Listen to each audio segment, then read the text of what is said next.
দুর্বল মানুষদের জন্য পৃথিবীটা নয় রক্তিম। চোখের জল ফেলা হেরে যাওয়া মানুষদের জন্য আমার দয়া হয় না, রাগ হয়।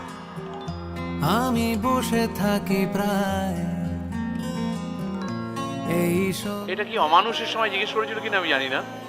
হ্যাঁ, যে উত্তম কুমার শর্মিলাকে নিয়ে অমানুষ কেন নাম দেওয়া হলো, আসলে কতটা মানুষ বোঝাবার জন্য হয়তো, ঠিক তেমনি ভাবে কতটা যোগ্য বোঝাবার জন্যই হয়তো অযোগ্য।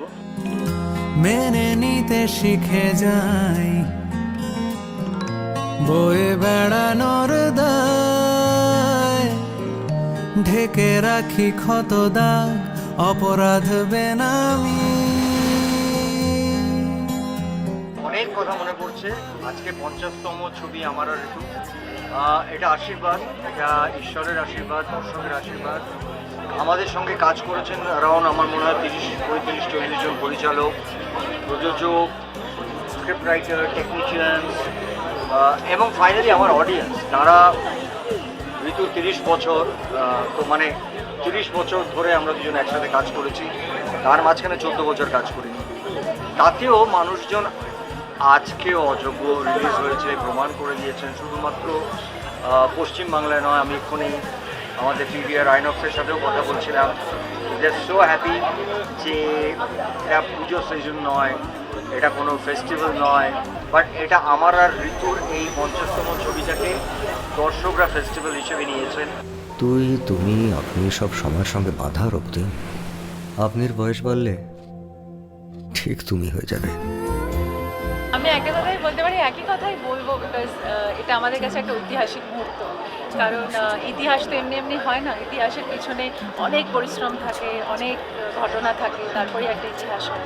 তো আমি মনে করি যে আমাদের এই লম্বা জার্নিটা জন্য যাদের কাছে আমরা, অনেক মানুষের কাছে আমরা কৃতজ্ঞ, পরিচালকদের কাছে, প্রযোজকদের কাছে, যারা আমাদের উপর ট্রাস্ট করেছেন, ভরসা করেছেন, যারা আমাদের তিনি ছবি করে বারবার প্রমাণ করেছেন যে না, এই পেয়ারটা কিন্তু, আমি এরকমও বলতে শুনেছি প্রডিউসারদের যে লক্ষ্মী পেয়ার।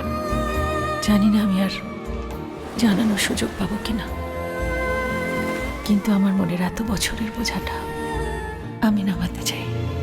সোমবাদা ঋতুদির একটা আনপ্যারালেল কেমিস্ট্রি আছে এবং তাদের 50তম জুটির একসঙ্গে একটা ছবি, আর ছবির নাম অযোগ্য, ভাবা যাচ্ছে না মানে কি করে হতে পারে। তো সেটাই আমার মনে হয়, সেটাই সব থেকে বড় ক্রেডিট কৌশিক দার, কারণ এরকম একটা জুটিকে নিয়ে 50তম ছবি, উনি একমাত্র হয়তো এরকম একটা নাম ভাবতে পারেন সিনেমার জন্য, অযোগ্য। বাবা, তোমার অফিস ফুরিয়ে গেছে? আপাতত। মানে কি? আমাকে না আমার নিজের জন্য একটা সময় বের করে নিতে হবে। হ্যাঁ দেখো, এটার জন্যই আমাকে নেওয়া হয় আর কি, যাতে গানগুলো মানুষের ভালো লাগে। এবং আমি আমার কাজটুকু করার চেষ্টা করি যে যে গানগুলো বানাই ভালোবেসে বানাই, এবং সেটা যদি ছবির কোনো কাজে লাগে, কারণ এটা তো একটা বড় যজ্ঞ, সেই যজ্ঞর আমি একটা সামান্য পার্ট, সেইটা আমার পার্টটুকু আমি নিজের মতন করে করি, সেটা মানুষের ভালো লাগলে আমার খুব ভালো লাগে। যদি ছবি কোনোভাবে এটা সাহায্য করে, আমি তাতে খুব তৃপ্ত। এবং কৌশিকদার ছবি, বুম্বাদা, ঋতুদি, 50তম ছবি, সুরিন্দা ফিল্মসের ছবি, শিলাজিৎদা আছে, আমি খুব গর্বিত এই প্রজেক্টের সঙ্গে অ্যাসোসিয়েটেড হতে পারে। আমার তরফ থেকে গোটা টিমকে আন্তরিক শুভেচ্ছা, অল দ্য বেস্ট। তোমার মনে আছে আমার নাম? প্রসেনজিৎ। জিতটা বাদ দাও, শুধু প্রসেন। বন্ধুর পথ যেরকম মিত্রতার পথ, বন্ধুর পথ আবার দুর্গম পথ। আপনাকে কিন্তু আমার খুব মনে ধরেছে। আজ হোক, 20 বছর পরে হোক, 25 বছর পরে হোক, এইটা কেউ যোগ্য হই অযোগ্য হই অস্বীকার করতে পারবে না যে প্রসেনজিৎ আর ঋতুপর্ণা একসাথে 50তম ছবি। বসে থাকি প্রায় একটা বয়সের পরে বিয়ে শব্দটা থার্মোকলের মতন হালকা হয়ে যায়, তখন ওজন থাকে শুধু বন্ধুত্বের। অযোগ্য এবং 50তম ছবির এই ইতিহাসের জায়গায় কৌশিক গাঙ্গুলির সম্পর্কের সমীকরণে যে কোথায় যাবে এই কাজটি, মানে সেটা অলরেডি আমরা খবর পেতে শুরু করেছি। সারা ভারতবর্ষে এটার একটা চাঞ্চল্য সৃষ্টি করেছে এবং বেশ উন্মাদনা চলছে। তাই জন্য আমরা সবাইকে রিকোয়েস্ট করেছি যে ভালো লাগলে ছবিটিকে নিয়ে কথা বলবেন, মানে কারণ আমাদের আজকে সোশ্যাল মিডিয়ার যুগে সব কিছু খুব স্ট্রং, তো সেখানে যদি সবাই সবাইকে বলে এবং সবাই সবার ব্যাপারে এটাতে সক্রিয় হয়, তাহলে কিন্তু ছবিটা আমরা অন্য মাত্রায় নিয়ে যাবো। এইটুকু না করলে যে ওর আর আমার ইনকমপ্লিট গল্পটা শেষ হবে না। সন্তানের সব থেকে বড় জ্যোতিষী হচ্ছে মা। এখন রোজ এই হাউস হাজবেন্ডের চরিত্রটা আমি আর টানতে পারছি না।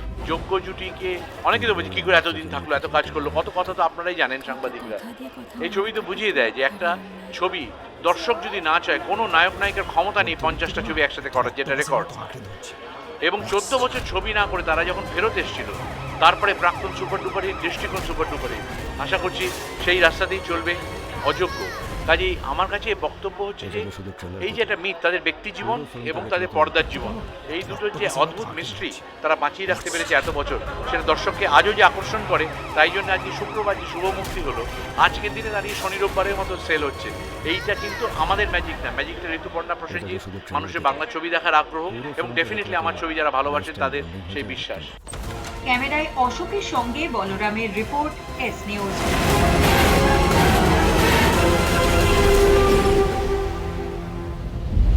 এটা রিস্কি নয় ডার্লিং, এটা রিস্কি, খুব বিপজ্জনক খেলা। আর এই খেলাতে এবার আমাকে জিততেই হবে মা।